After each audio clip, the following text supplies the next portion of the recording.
Cool. All right. Good evening, everyone. Let's call to order the Oakland Town Commission meeting for July 14th, 2026. If everybody could please stand for the pledge.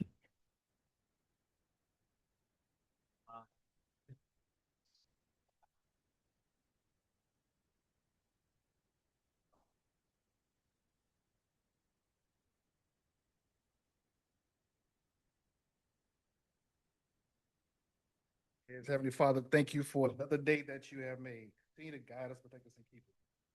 Watch over the town of Oakland, our residents, staff, our commission. Watch over all. Continue to guide us, protect us, keep us. Dear Lord, be in the midst of everything that we do. We guide and love you. We praise you. In your Thank you, sir. All right, Kathy, good evening. Good evening.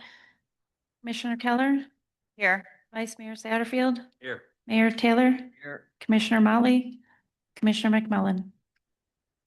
Okay. Tonight we have a presentation from the auditors. Gabby, anything you want to say before we come up? You want to introduce them? Sure.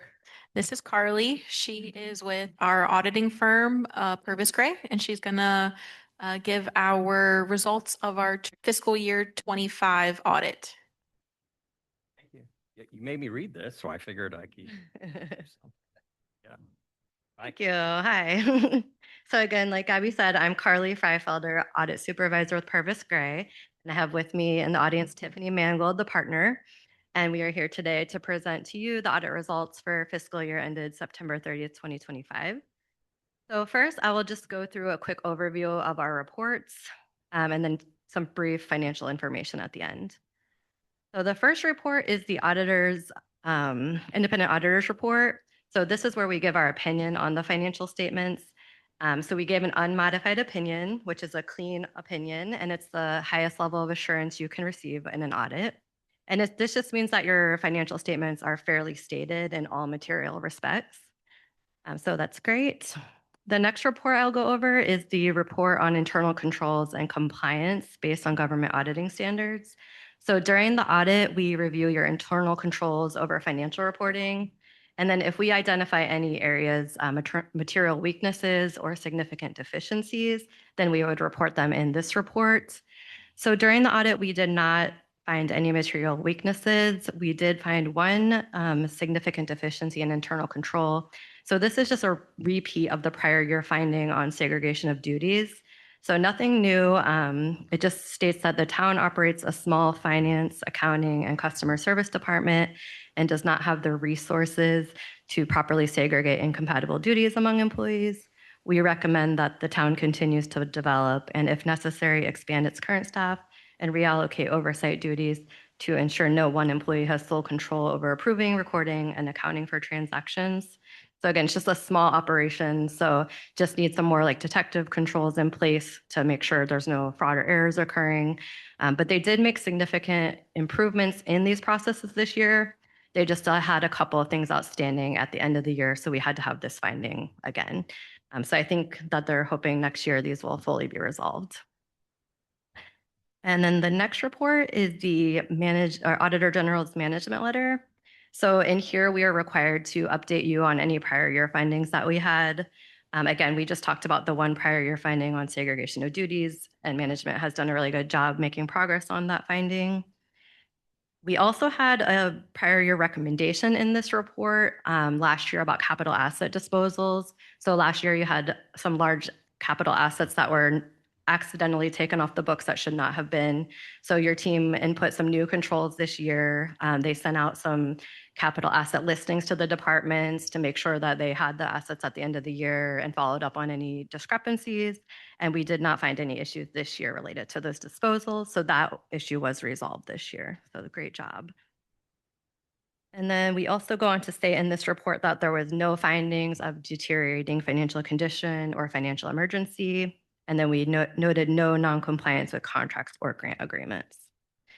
And then back to The last report on this page is the compliance with Florida Statute 218-415. So this report just states that you are in compliance with that statute, which is on the investments of public funds. So you're fully in compliance with that statute.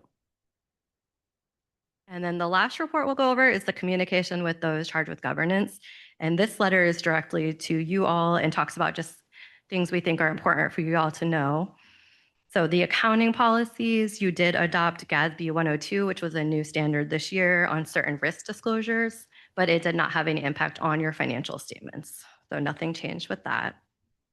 You'd had no other changes in your existing policies, and then we did not know any transactions for which there was a lack of authoritative guidance. Then we go over your significant estimates. Your useful lives of your capital assets are an estimate. Your OPEB liability, that is based off the actuaries reports, fair market value of your investments, your leases and subscription-based IT arrangement calculations, your accrued compensated absences. And those are all normal estimates for a town. And then we want to talk to you about the upcoming GASB pronouncements that are effective for next fiscal year. GASB 103, these will both be effective for our next fiscal year. GASB 103, financial reporting model improvements.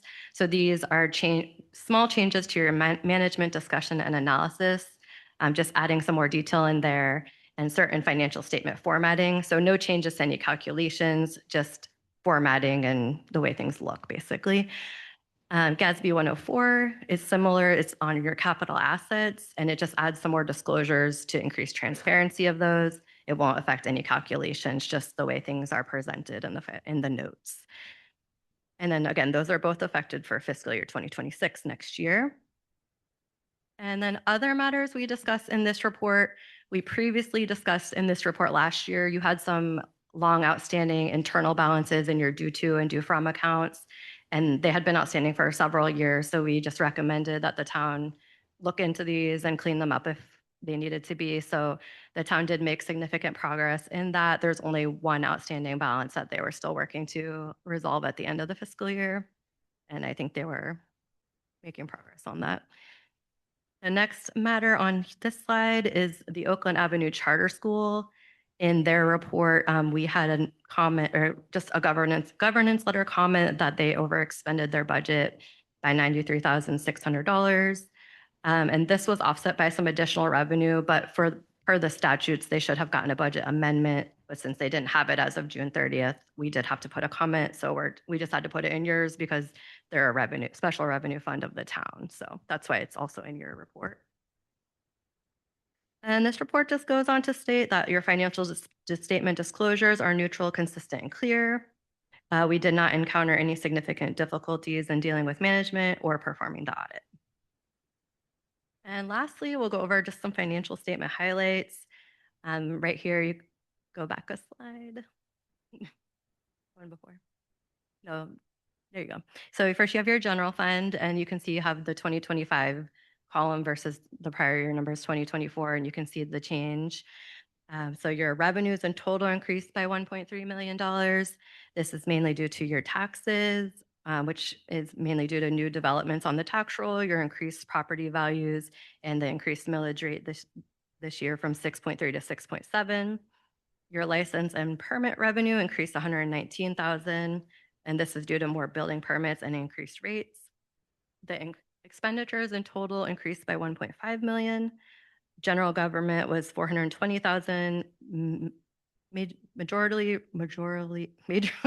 mostly related to consulting services and contracts and new developments. Public safety increased 620,000, mostly due to the fire rescue service fees that you pay to Orange County, since those are based on the property tax values and millage rate. And then transportation increased 491,000, mostly due to Hurricane Milton and the salary study increases that you had. So in total, the fund balance decreased by 403,000, but you can see on the bottom right, your unassigned fund balance as a percentage of current expenditures increased from 37% last year to 40% this year, which is good. And that means you have about 5 months worth of expenditures unassigned for anything. If you never got any more revenue in, you'd be good for 5 months. And the recommendation is to have 3 months at least, so you're above that. And then we'll move on to the impact fee fund, just a couple highlights there. The fund balance increased 39,000 versus a 210,000 decrease last year. This is mainly due to your revenues increasing 76,000, and this is based on interest earned on your new money market account that was opened. Your capital outlay was down 291,000, mostly due to less expenditures for the Oakland roundabout this year. The transfers out increased 141,000 for Lift Station 7 and alternative water supply projects. And your assets increased 47,000. And this is about 2.4 million for amounts that were returned to the town for the roundabout, offset by decreases related to the due to and from payments, cleanup payments. And lastly, we'll go through the enterprise fund highlights. Revenues increased by 255,000, and this is mostly just due to new homes and connection fees. Expenses increased 296,000 for various smaller increases across the board and increases in rates. And in total, the net position increased by $1 million. And on the bottom right, you can see that the unrestricted net position as a percentage of the total expenses increased from 65% last year to 81% this year. That's great. And that's all I have. So in summary, had a clean audit opinion, unmodified. It's the best opinion you can get. Just the one significant deficiency that finance has been working on, and they seems like they have a good control on that. So hopefully it will be resolved next year. And we just want to thank Elise and Gabby and the whole team for giving us what we needed and making the audit go smoothly. We always enjoy working with them. And yeah, I'm available if you have any questions. So thank you very much. Any questions from anybody? Seems pretty good, pretty clean. Yeah. Very happy. Improvements made this year. Awesome. Yeah. We won, right? Yeah. Yes. absolutely. Congratulations, Gabby. Thank you very much. Ty? Thank Well, you. Ty too. Ty did a great job. Ty is very helpful also. Please. Okay. Thank you, guys. Appreciate it. Thank you. All right, moving on to our consent agenda tonight. And on the consent agenda, we have 4 items. Approval of the June 23rd, 2026 Town Commission work session and regular meeting minutes. Approval of a piggyback contract with Processes Control Systems for the SCADA maintenance services. Approval of the Oakland Avenue Charter School 26-27 mental health allocation plan. And approval of the Metro Plan Orlando funding agreement for fiscal year 26-27, renewing that agreement. Any questions or concerns? Seeing none or hearing none, we'll entertain a motion. Make the motion to accept the consent agenda as presented. Second, Second. all in favor? Aye. Right. Next on the list is ordinance 2026-04. This is the second reading of Briley Farms Phase 1 Plan Development and Development Agreement Amendment for a lot split. An ordinance of the Town of Oakland, Florida, adopting a First Amendment to the Development Agreement for the Briley Farm Phase 1 Land Development as recorded in the public records of Orange County, Florida, document number 2024-033-9441, and approving the revised preliminary subdivision plan on certain real property owned by Briley Land Holdings, LLC, as more particularly described herein, making findings and providing for conflicts, severability, and for an effective date. Thank you, Kathy. Sarah, you got that one? You got this one? I'm not presenting again tonight, but I'm available if anybody has any questions. No, I think it's pretty cut and dry and easy. Absolutely. Any questions from you guys? No? Okay. Anybody from the general public? It is a public forum, no? Okay. So here now we'll close the public forum, bring it back here, and we'll take a motion. I'll make a motion to approve ordinance 2026-4, second reading of Briley Farm Phase 1 Plan Development and Development Agreement Amendment. Great. Thank you. Second? Second. All in favor? Aye. Aye. Okay. Easy. All right, moving on to our other policy matters tonight, and it is the Florida League of Cities 2026 Annual Conference and a voting delegate designation. Kathy? The 2026 Florida League of Cities Annual Conference is being held August 13th through the 15th and the FLC is requesting a voting delegate be designated by the town to vote on all official business matters. Staff is requesting a motion to nominate a commissioner as the voting delegate. Okay, thank you. I think we have one. Going? No, you. Are we all okay with Joseph? Do my best. Commissioner McMullen, yes? Absolutely. All in agreement? Okay. Congratulations. Welcome. Welcome. I can. Yeah, okay. Okay, let's make a motion.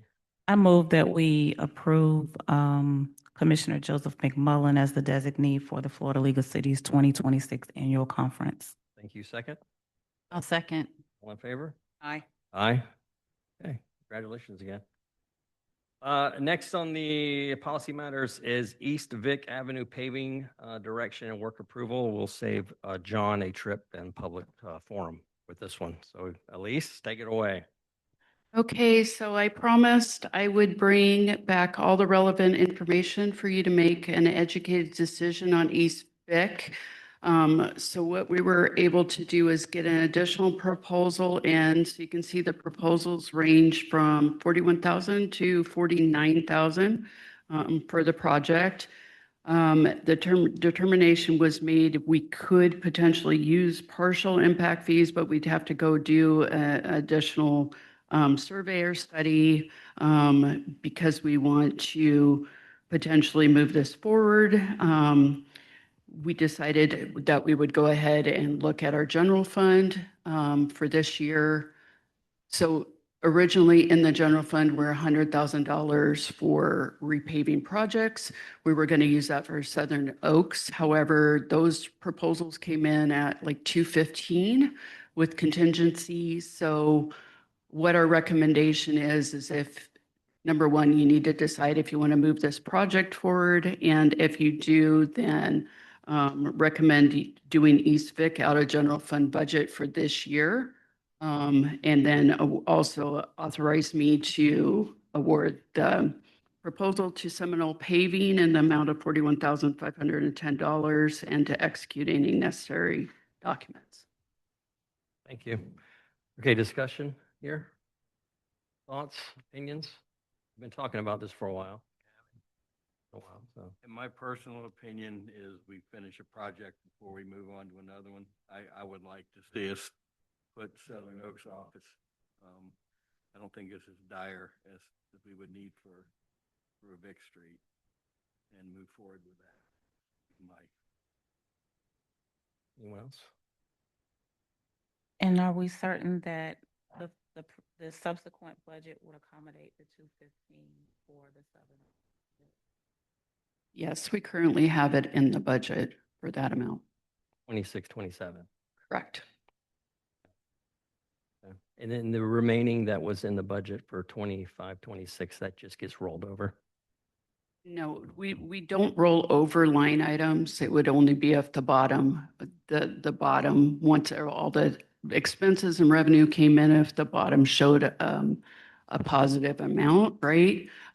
So we can't guarantee that any amount's going to roll over. And if it did, it might go towards other line items. So we'll just put 215 in for the next amount. Anything that's additional will go towards another expenditure item or go towards some of the drainage that's currently being done in Southern Oaks.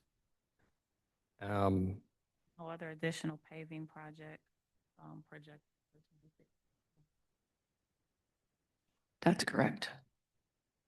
And I think that's important to note that this isn't like found money because, you know, we're using less than we had planned for this year because the project that we were going to do is actually more. So we're still paying more to do that project and just moving that into next year's budget so that we can make this happen. I also think it's important to note that, you know, while some things have been moved around and if this should go for, if the vote is for this to go forward, that again, this is the way this has to be done, that we as a group can't, individually, we can't promise anybody anything, that nothing goes forward unless it's voted on by everybody on this commission. I just think that's important because think there was some misunderstanding that this was kind of a done deal previously, and that's not the case. And I think it's really important, as we just heard in the audit report, money has to be spent for things that they are budgeted for. And with the upcoming potential changes in funding for our town, it's going to be even more critical that we stick to the budget that we agree on. Not to say that things don't come up that need to be addressed, but I think it's just important that we continue to do things the way they need to be done. And again, if there's things that come up, we'll certainly look at them. But when we say we're going to look at them, that's not a yes, we're going to do it kind of situation. I've made my piece. Thank you. Thank you. Go ahead. And then one more item, I just want to clarify the start date. Should this be approved? You know, what's the time frame? I don't know that information. We were waiting for direction from the commission first. Anybody else? I'll second what Mike said on the road. It's what we put down on the millings, I think, held up pretty well compared to previous product that was down there. But, with the amount of traffic, and it shows, it's proven with the amount of traffic running up and down Vic as a connector road between Star and Tubb Street, it wears down fast. So paving it similar to what we did on Henshin for the school traffic, and that's came out, nice. Same type of premise. I think there's other roads in town too that may not need it. The millings that are in the arterial roads like Edge Grove and Mather-Smith and Arrington, I think I drove down them. They're a lot better than what was there, and I think they're holding up. They don't see the traffic that Vic sees, in my opinion. But I'm okay with it. Yeah. Anybody else? No? Okay. So you need a motion to proceed forward. Is that correct? That's correct. Okay. Does anybody want to make that motion? Make the motion that we authorize $41,510.49 out of this year's budget to pave Vic Street and take the $215,000 amount for Southern Oaks and push that to next year's budget, but have it in so that it can be done. Second. All in favor? Aye. All right. Okay, but I still need you to authorize that we award the Oh, bid to Seminole. you just amend his? Is that what he can do? Just amend? No, and add in to authorize the town manager to execute any necessary documents. Same. If you can just read it all again, I think if you just read what the recommendation is, right, it'd be. Yeah. Thanks, Garrett. Yeah, and then awarding it to this contractor. I'll make the motion that we should move forward with the East Vic Street paving project. We use general fund dollars for the project, approve the proposal from Seminole Paving in the amount of $41,510.49, and authorize the town manager to execute the necessary documents. Second. All in favor? Aye. Aye. Aye, okay. All right, thank you. Thank you, Elise, for all that hard work on that one. Okay, so next is public forum. Open it up to anyone in the audience that has anything they would like to talk about that is not on the agenda tonight. Anyone? Nothing, John? Okay.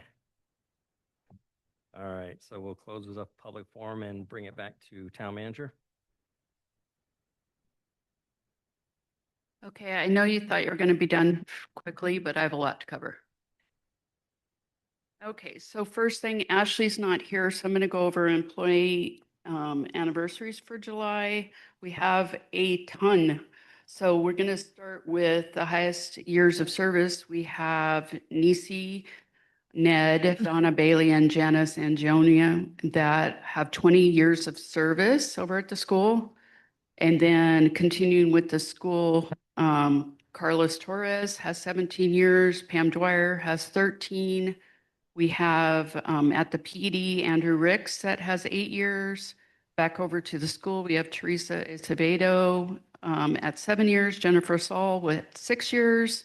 Back over to the PD, Renee Castro has 6 years. Samaria Lake has 4 years. Back over to the school, we have Nicola Hill, Stephanie Rycroft, Joy Hickey, Jordan Gillespie, Daniel Mears, Susan Jacobs, and Brittany Berry that all have 3 years.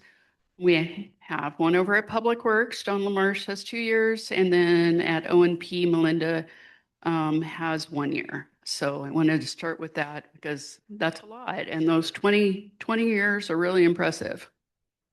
You get a watch or anything? Nice, you'll get a free meal. in the Free meal for the cafeteria. So I have some updates from the Mike Parker world. So on July 7th, 8th, and 9th, we completed roadway improvements to West Sadler between Walker and Tubb, on South Cross between Oakland Avenue and Sadler, and Walker between the West Orange Trail and Sadler. So as you remember, this is an initiative set forth by the commission last summer to improve all the unpaved, not unimpaved, roads within the town. The next roads to be improved include West Henshin from Tubb to Daniels, North Cross from Oakland Avenue to Petrus, East Henshin from Tubb to Star, and East Gully from Star to Winter Street. And then the additional engineering for West Vic is also in the works and will include drainage improvements to the roadway. It should be noticed that several sections of road scheduled for improvement will need to wait until the wastewater construction is completed, and we anticipate that construction efforts to begin soon after January 2027. I put in your packet, I sent out an email, but just wanted to reiterate that it looks like we are the recipient of yet another legislative appropriation for advancement of our wastewater initiative. Buried deep within the state budget was 1.5 million to design and construct wastewater improvements in the area loosely bound by Oakland Avenue, Walker, Jefferson, and the West Orange Trail. We anticipate an agreement with the state later this year to officially make this a reality. And then the intersection improvements of Mackey Avenue and Winters Landing Drive will soon be under construction. After waiting for precast concrete structures to be made, we're going to issue the notice to proceed next Monday. We had hoped to get this done before school started, but that hasn't happened because of the precast structures that had to be made. And so it is anticipated that the intersection would be closed to traffic for an estimated 180 days. So be on the lookout for detour signs if you live in that area. On another note, John Elkamp resigned last week, so Scott Townsend and Steve Pressimone are both taking the lead for each of their respective public works divisions and assisting with after-hours public works emergency coverage. The public works director position is posted on our website if you know of anyone who might be a good fit for the town. We were asked by Orange County to provide a representative to the 2026 TDT, which is a Tourist Development Tax Citizen Advisory Task Force. Steve Stanford will be the town's representative, and we're grateful for his willingness to help in this way. The Color Speaks exhibit at the Arts and Heritage Center will only be on display until July 24th, which is not this Friday, but the following Friday. So if you haven't had a chance to see it, now is the time to get over there. There are no farmers markets this month due to the weather. And then the last thing, I'll be on vacation from Friday, July 24th through July 31st, Friday through Friday. So unfortunately, I'll miss the next budget work session, but Gabby will have that covered. Chief Eason will be in charge while I am out. So buckle up, Buttercup. That's all I have. That's pretty good. It's a lot. Kathy, you got anything good going on? Yes, I just do. have a quick question for Elise. Hey, Elise, on the Winter's Landing work that's going to be done, since it's, we had announced that was going to be happening soon and then it's been a little bit delayed. Do we need to communicate anything to the residents of Winter's Landing, or has any communication been just to let them know that it's coming? We'll do another post once the notice to proceed is issued. Kathy? Yes, we will have ARB and P&Z meetings next month. And we do have a budget work session at the next town commission meeting, July 28th, starting at 6:00 p.m. Thank you. Gabby, Ty? So really nothing in the finance besides the work budget session, like everybody's been mentioning in the last 3 minutes. But that will cover water impact fees and capital improvements. And we will go over any of your requests or changes that I asked of you from the last budget workshop for general fund. There was also changes to the general fund, so I'll briefly touch on those. Since, we have now added the roads. There was a couple other things that needed to get added, so I wanted to reflect those in case you wanted to update your requests since I give you those. I'm going to try my hardest to do a third budget session in August. I don't think it's going to be feasible just because the way that the month falls and then the way that our tentative and final budget hearings fall. But if it does happen in August, it may not be with a commission meeting. It might be on its own. So I'll let you guys know if that ends up happening. So. Okay, and then just to piggyback on the budgets, at least I'll speak for you if you're okay. Orange County's doing theirs. They're reviewing their budget. You want to that real quick? Yeah, sure. So Orange County is doing their budget work sessions the next 2 days. So we're going to be obviously keeping an eye on the fire rescue part of that to see what the comments are. We got a tentative letter from them, but it's all pending Orange County approval. So we'll see what the board says on Thursday, and we'll see what the work session looks like tomorrow. So we're definitely keeping an eye on that part. It's the only reason I brought it up was because of fire, because we're relying on them in their budgets coming up. So yes. Chief? We are trying to, next town commission meeting, all of the commissioners will be provided a copy of the PD's 3-year strategic plan that we have been working really hard for a long time to create. It's almost done. It will definitely be done by next meeting and get all of you a copy. But part of that strategic plan is the establishment of a wellness program for the officers to take care of not only their physical fitness, but mental wellness as well as financial wellness. I sent an officer down to Boca Raton this morning. He came back, he went down on the train, got what he needed with Boca PD. He came back today. Has a lot of information that's going to help us start this program. I've shared it with Ashley. If we can get it off the ground for the PD, then we're going to share it and open it up to all town employees to take part of in this total program, which is really, really important to me. And the other thing is that part of that wellness program, Kelly has been applying for a grant for $250,000 to help us get that. That will wrap up the entire program. So we should be able to do the whole program off the grant funds. So more to follow on that. It has to be submitted by July 29th or something like that. So we'll get it submitted, and I'll let you know as far as the success of that. And then the other thing, we applied for 2 grant positions for personnel, for officers. So we've applied the last 3 years, and we've been denied. But this year, according to Kelly, she thinks that we have a really good chance. So if we do the position, the grant, the federal grant covers 75% of the officer's salary. So we would have to pay 25% to get 2 new bodies here, which would be really, really good for us. Because we, as you know, we've had officers move on to other agencies. So the ability to add to our staffing would really help. So that's kind of where we're sitting with 2 grants that we normally would not have gotten. Hopefully we can to get that. Wellness is very, very important, but additional staffing will be good too. That's it. Thank you. I've got one question for you on the school cameras real quick. So I know the signs, can you just kind of for the general public, what's the time, hours, times, days, and all that stuff? So the school speed cameras, not the school cameras. School speed. There's a different, I just want to make sure Speed cameras. the public understands the difference, that there are cameras, security cameras, but no, the school speed zone cameras, and the signage is clear on Catherine Ross. It's been ordered to be on Oakland as well. But so 7:30 till 8:30 is 20 miles an hour. From 8:30 until, on regular school days, from 8:30 until 2:30, it's 35 miles an hour, but the cameras are still rolling.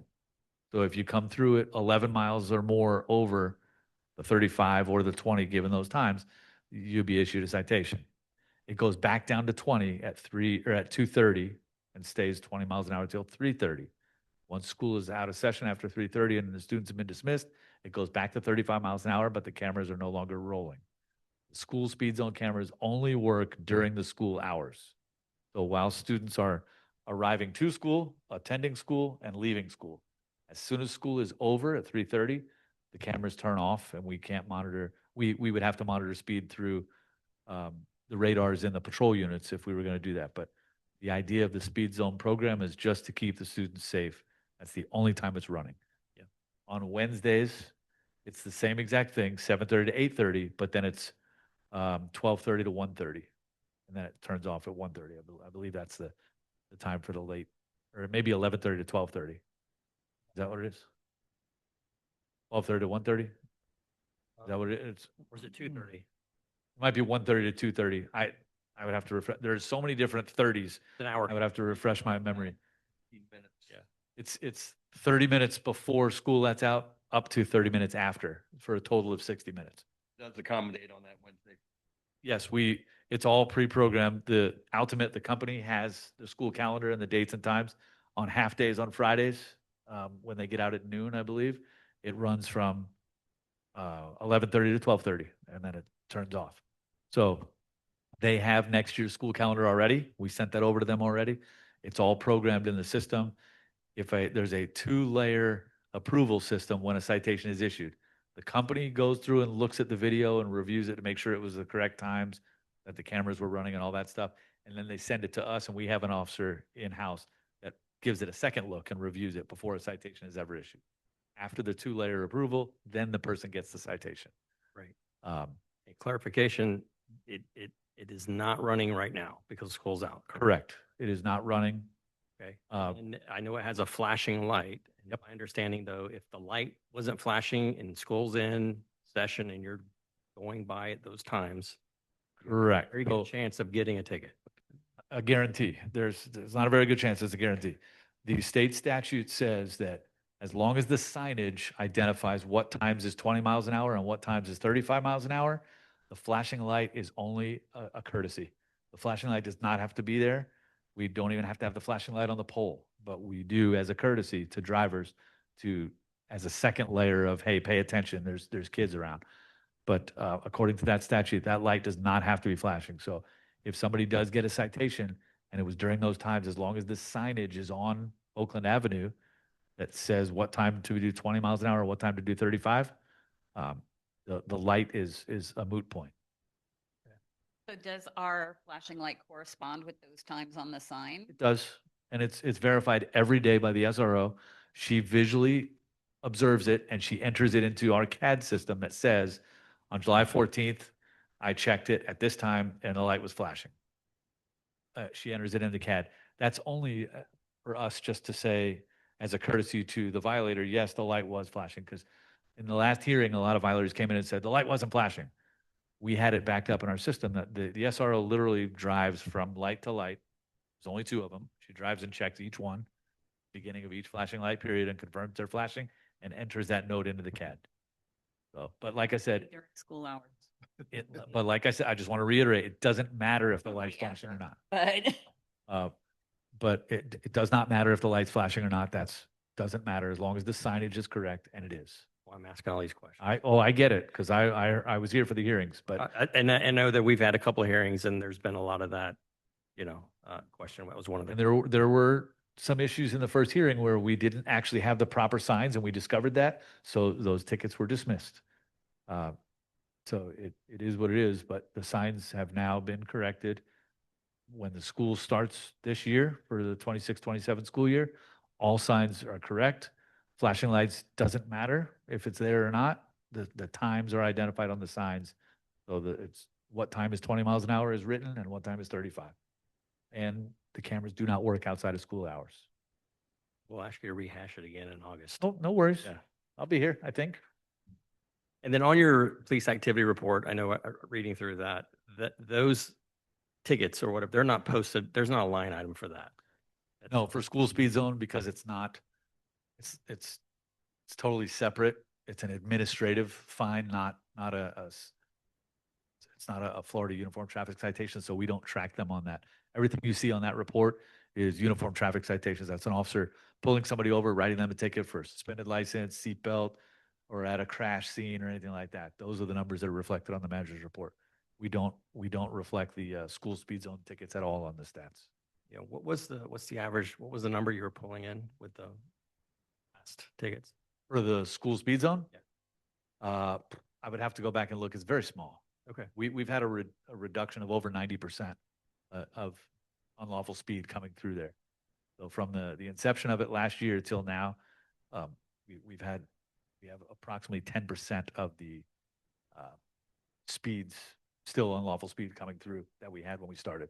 About a 90% reduction. That's exactly what our goal was. Yeah. We, to be totally transparent, we have taken in $0 from this program. That's not what it was about. That's not what it's intended for. But we have also had 0 crashes in the school zone. And that's what it's intended for. Yeah. Thanks, Chief. Sarah, tell us something good in the planning world. Kathy said you're having an ARB and a P&Z meeting. I'm not sure what's going to ARB. I'm not on whoever is in charge of that. That's not me. But I can give you an update on what I do know. We had a pre-construction meeting with the Turnpike Commerce team this morning. So we anticipate them breaking ground probably next week. We did receive a letter of no objection from the Water Management District on the amendment to the LDC and the comp plan amendment. That's right. Yes. So we're still waiting to hear from the other state agencies, but so far so good. I was trying to think of what else we have going on. That's the most exciting thing since the last time I've seen you guys. But the deadline to receive comments back is the 21st or 22nd. So we should hear back from all state agencies within the next 2 weeks. So Good. Yeah. Hope no comments. That it? Was there anything else in the planning world that we wanted to? Oh yeah, please. I can tell you what's going in front of ARB. The property by Tractor Supply, that project will be coming through ARB and planning and zoning in August, and then to you guys. So something exciting, huh? Mm-hmm. Yep. Yeah. Well, thank you very much. Thanks, Sarah. We'll bring it back here. We'll start with Commissioner Keller.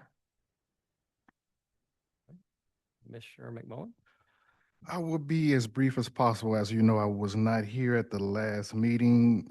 Went up to DC with a project called the Florida League of Cities Fly-In, where they have state elected all over state to go up and talk to our federal partners. And so it was about 52 of us from all around the state. And our main topics were just trying to ensure that there's good dialogue or good communication between the cities and towns and villages with the federal partners, and not really trying to have us go through the state. And so some of the main topics that I would say that would benefit us was grant access, along with making sure they maintain the CDBG grant program for housing and infrastructure, also infrastructure projects. There are other things they talked about, FMEA, streamlining those issues. FEMA, I'm sorry, FMEA is a music program. I apologize, but FEMA dealing with making sure that those dollars are not pulled back or those programs are done properly. And flood programs, we met with both of the senators as a group, Moody and Scott. And then, as I mentioned, it was 52 of us. So we were broken up into different groups. And so the group I was with was a commissioner from Daytona and another commissioner from right across the lake, Mondora. So it was pretty good. So we went around and we had meetings already set up. So we met with Webster a couple of times. Also met with Frost, met with another Congressperson Fine up in North Florida. Again, we're talking about the different programs that's going to make sure it's easier for us as cities and towns and villages but at the same time, some of those programs come back to us, i.e. some of the grants. And then during my conversation, I had a good amount of time with Congressman Webster, sent some emails off between Elise, myself, and Parker. Probably need to bring in Chief because Congressman Webster office has a grant department that will help you identify grants on a federal level. They're not going to do the grants for you, but they would definitely help you find those grants. And so it was a good conversation with Congressman Webster and his staff. And as I mentioned, I already made some email connections. Frost is there to help support us generally on a general level. Same thing with Congressman Fine. But it was a great meeting because in our town we need so many things. We have so many infrastructure projects. We have water and all that, but there's a lot of dollars out there. But at the same time, we really just need to have access to that information. So a lot of the cities and towns, like I said, it was 52 of us, came back with some good information, and I felt real good. So the main piece about the communication with Congressman Webster office should be able to give us some guidance. Plus, we met with some representatives from EPA.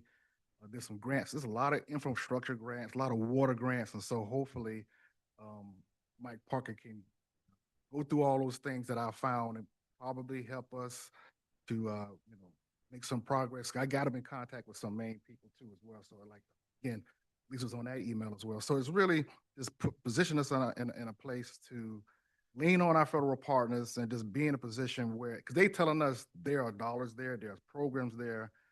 We just need to be able to have access to it. And we're saying on a local level, we don't know. So just help us get that information. So it was a good meeting. And like I said, the fly-in is done every year, and it was not paid for by the town. It was paid for by Tri-County League of Cities.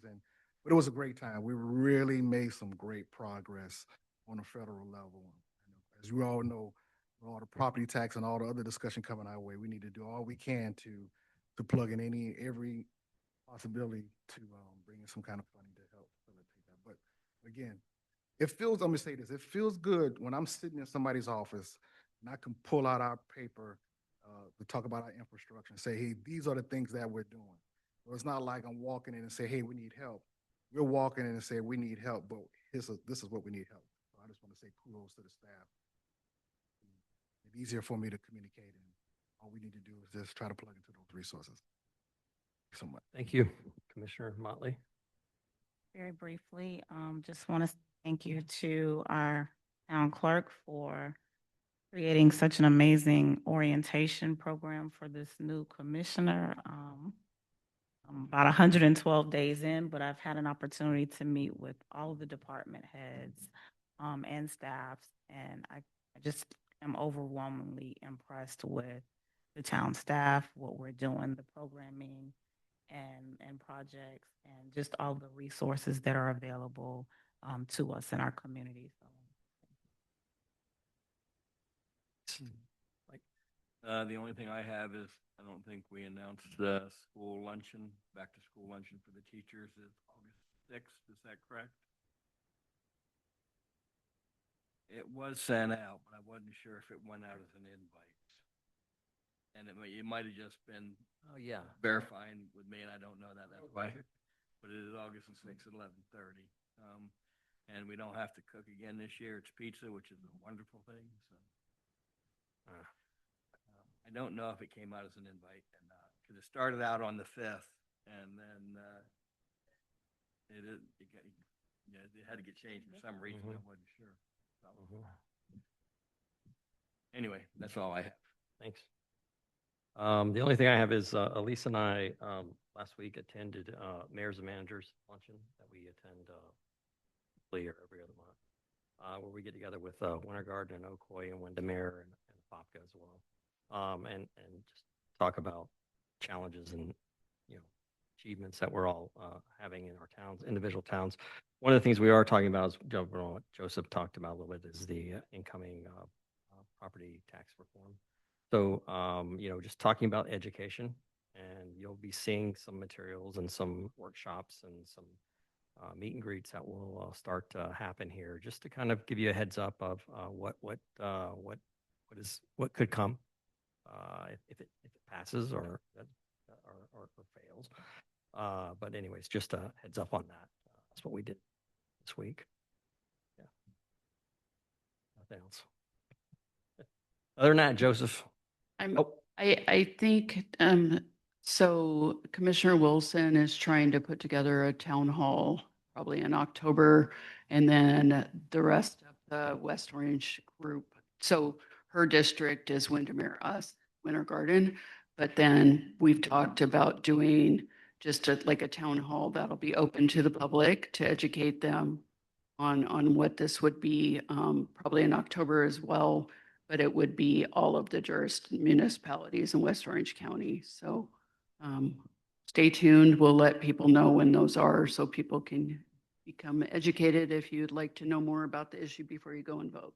yeah. And I think too, with Gabby's presentations, the last time with the general fund, and she's going to do it again with the enterprise fund, it gives you a good what ifs to let you know what dollars would be cut, how much would be cut. Just, it's obviously it's all preliminary, but if it happens, but it's good.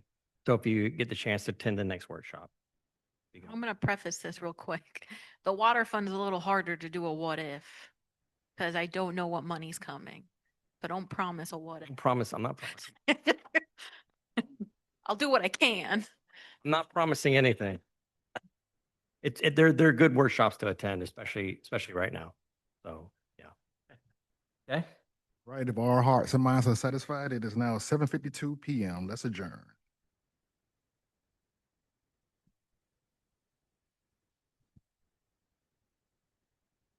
He did.